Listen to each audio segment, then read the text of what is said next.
তোমার ছবির জন্যই মূলত আমার ফোনের গ্যালারিতে লক দেওয়া। নয়তো আমার ফোনে এত দামি কিছুই নেই। অনেকে ভাবে লকের আড়ালে হয়তো গুরুত্বপূর্ণ কোনো ফাইল আছে, কিন্তু তারা জানে না সেখানে লুকিয়ে আছে আমার সবচেয়ে মূল্যবান স্মৃতিগুলো।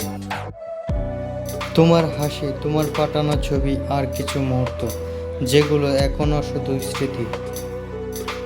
ফোন বদলে গেছে, সময় বদলে গেছে, অনেক কিছুই হারিয়ে গেছে, তবুও তোমার ছবিগুলো আজও মুছে ফেলতে পারিনি।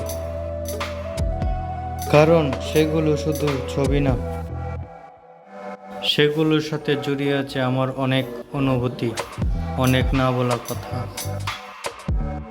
হয়তো পৃথিবীর কাছে সেগুলোর কোনো মূল্য নেই, কিন্তু আমার কাছে সেগুলোই সবচেয়ে দামি জিনিস।